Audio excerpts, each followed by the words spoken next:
galera, amigas e amigos do canal A Mil por Hora com Rodrigo Matar, tudo bem com vocês? Sextou, né, gente?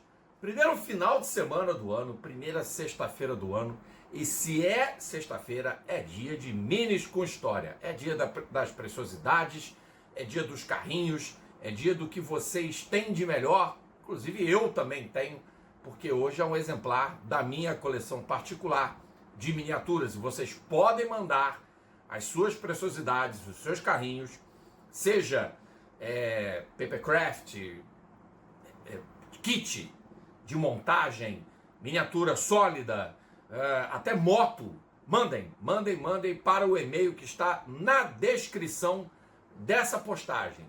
Daqui 10 segundos a gente se reencontra, porque vem a vinheta e aí a gente fala quem é o homenageado dessa sexta-feira. Difícil não acertar.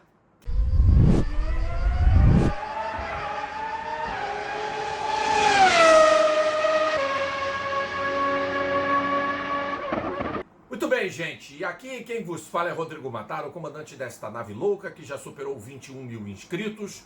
Muito obrigado a todos vocês que estão inscritos no canal. Ativem o sininho para receber as notificações. Se você também quer fazer parte do clube de membros, assine. Planos a partir de R$ 2,99, passa um Pix. Ó, vai aparecer um QR Code aqui no canto alto da tela. Você pode mandar qualquer quantia para o nosso QR Code e contribuir para que o canal continue crescendo. Bom, hoje sexta-feira, 3 de janeiro. Bom, primeiro que é aniversário de um cara que eu tenho uma profunda admiração, é um ídolo da minha profissão, é um cara que eu idolatro, que é o Reginaldo Leme, tá completando mais um aniversário, o grande Regi. E o Regi tem o privilégio de fazer aniversário junto a um dos maiores pilotos de todos os tempos da história do automobilismo, chamado Michael Schumacher. Michael Schumacher completa hoje, 3 de janeiro, 56 anos de idade. Há cerca de 11 anos, teve aquele acidente dele em Meribel, em 29 de dezembro de 2013. E desde então a gente não sabe muito mais sobre o Michael Schumacher. Inclusive, ano passado eu fiz um TBT falando dos 10 anos de profundo silêncio por conta desse acidente sofrido numa estação francesa de esqui. Então, por conta exatamente do aniversário de Michael Schumacher, eu trago a miniatura do dia. Minis com História desta sexta-feira é a Ferrari F310, o primeiro carro de Michael Schumacher na casa de Maranello, onde ele ficaria até a sua primeira retirada do automobilismo em 2006. É o primeiro Ferrari também com o dorsal número 1, desde a Ferrari 640 do Alain Prost em 1990. Um outro detalhe, também é o primeiro carro desde 1973 de Maranello com o emblema da Shell. A Shell está presente na história da Ferrari. A Ferrari durante muito tempo foi cliente da Jeep e a partir de 1996, desculpem, e nos anos 2000 e até hoje a Ferrari é parceira da Shell. Não obstante, esse é o primeiro carro do construtor italiano com um motor de 10 cilindros. A Ferrari tinha feito motores de 8, de 6, porque havia regulamentos onde permitiu-se motores de 6 cilindros, e fez, obviamente, os motores de 12. Tanto o 12 cilindros opostos, 6 cilindros, claro, também não era turbo, né? E depois voltaria ao 12 cilindros, só que em V, a partir do regulamento de motores aspirados, que entrou em vigor em 1987, como uma transição, todo mundo sabe que isso aconteceu, e a partir de 89 todo mundo passou a adotar os motores aspirados e a Ferrari usava o motor V12. Sempre uma unidade muito potente, como já eram os motores de 12 cilindros opostos, dos anos 60 e 70, mas era um motor que bebia muito. Então, as unidades de 10 cilindros, que a Fórmula 1 em 95 tinha também mudado a cilindrada cúbica de 3,5 litros para 3, esses motores de 10 cilindros tinham um compromisso muito maior de eficiência de potência e consumo de combustível. Esse carro, a F310, é o último projeto de John Barnard, também na casa de Maranello. Ele era o diretor técnico ainda, com Gustav Brunner fazendo o design e Willem Toet desenvolvendo toda a parte de aerodinâmica, com um projeto de motor feito por Osamu Goto, ex-Honda. Ele mesmo foi Osamu Goto quem desenhou o motor de 10 cilindros dessa Ferrari, que foi guiada por Michael Schumacher e também pelo irlandês Ed Irvine no campeonato de 1996. Tanto o Schumacher quanto o Irvine sabiam que a F310 não era um carro tão eficiente quanto a Williams, que seria campeã com o Damon Hill e vice-campeão com o Jacques Villeneuve. O próprio Ed Irvine, em entrevistas, o Irvine a gente sabe que não é muito parâmetro. O Irvine detestou esse carro, dizia que era uma porcaria.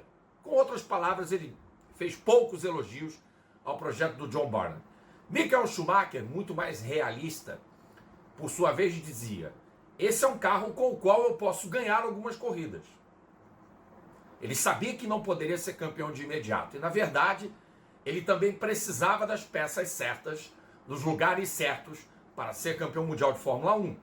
Demoraria todo esse processo. Mas ele tinha carta branca dada por Jean Todt para poder reconstruir a Ferrari em torno dele. Tanto que em 97 ele já traz o Rory Byrne e o Ross Brawn. O Rory Byrne para a direção técnica e o Ross Brawn para a chefia dos projetos. Então foi tudo convergindo para que depois houvesse toda aquela hegemonia que o Schumacher construiu a partir de 2000. Poderia ter sido antes? Não tenham dúvidas. Poderia ter acontecido em 98, poderia ter acontecido em 99 e já em 97, quando ele brigou pelo campeonato de igual para igual com o Jacques Villeneuve. Mas não era bem assim em 1996. E foi um ano em que o Schumacher realmente cumpriu a sua palavra, de ganhar corridas. E pelo menos uma delas é impressionante, porque é exatamente a primeira vitória dele por Maranello num toró em Barcelona. Choveu cântaros. Sabe o GP de Portugal, que todo mundo fala do Senna, daquela vitória de 85, da primeira vitória do Ayrton na Fórmula 1? Cara, o que choveu em Barcelona, na primeira vitória do Schumacher por Maranello, é fichinha.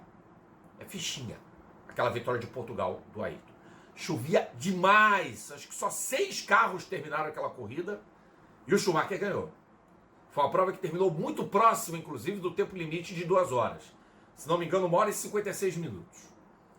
O John Barnard projetou originalmente a F310 de 96, se vocês podem perceber aqui, ainda com bico baixo. Os bicos mais altos, elevados, já eram uma tendência ditada pelo Rory Byrne, que inventara o perfil, por Harvey Postlewaite, que inventara esse perfil meio tubarão com a Tyrrell. O próprio John Barnard introduziu isso na Benetton de 91, que ele construiu. Mas o Rory Byrne aperfeiçoou nos carros com que Michael Schumacher seria bicampeão mundial de Fórmula 1. A versão 310 com bico elevado, ela estreia no GP do Canadá, e o carro, que não era aerodinamicamente tão eficiente assim, ainda vence mais 2 provas em pistas de alta velocidade. É muito mais obra do talento do Schumacher e também com uma pequena ajuda de erros do Damon Hill e do Jacques Villeneuve, que colecionam nas provas de Spa-Francorchamps e Monza alguns pequenos deslizes que fazem com que Schumacher vença com relativa tranquilidade, principalmente na Itália, o que é motivo de júbilo para qualquer tifose, a Ferrari vencer. E a Ferrari não vencia o GP da Itália, se não me engano, desde 1988. Podem me corrigir se eu estiver errado, mas acho que desde 88, com o Berger, a Ferrari não vencia em casa. Ela fracassou os anos posteriores. E o Schumacher sai desse campeonato com 3 vitórias, com a 3ª posição do Campeonato Mundial de Pilotos. Melhor que a antiga casa dele, que ainda tinha Ross Brawn e Rory Byrne, com exatamente os antigos pilotos da Ferrari, até 1995. Gerhard Berger e Jean Alesi foram para lá suceder exatamente o Schumacher e o Johnny Herbert. Os dois foram chutados por Maranello. E há o detalhe que todo mundo fala, que o Schumacher, antes de assumir este carro, que é o primeiro dele, pela escuderia italiana, terá assinado a minuta de contrato cujas bases foram feitas para Ayrton Senna da Silva. O Ayrton Senna foi cortejado pela Ferrari diversas vezes. Ele era um objeto de desejo do Luca de Montezemolo, foi um objeto de desejo ainda do Niki Lauda, quando o Lauda era uma espécie de consultor da equipe, em meados dos anos 1990. Já o Jean Todt queria o Ayrton, mas o Ayrton queria ganhar com a Williams a qualquer preço. E, obviamente, ele sabia que a Ferrari poderia ser o destino final dele na Fórmula 1. Guardadas as proporções, Schumacher traçou esse destino, pegou as bases contratuais da minuta que Ayrton Senna poderia ter assinado e não assinou, trocou-se o nome do Senna pelo Schumacher e voilá, o acordo foi consumado. E agora, 2025, pode ser que a história esteja sendo reescrita, porque é o Hamilton quem chega para Maranello. Hoje a Ferrari não tem um campeão mundial desde o Raikkonen. Alonso e Vettel passaram por lá e não ganharam nada. Ok, o Alonso quase foi campeão mundial, alguns anos ali. Vettel perdeu algumas chances também. E o último campeão mundial da Ferrari é o Raikkonen, fora o Massa, que foi campeão por 38 segundos em 2008. Mas a trajetória de Schumacher, o aniversariante do dia, começava com este carro. O primeiro de dorsal 1 desde 1990. E hoje praticamente o número 1 não é muito usado.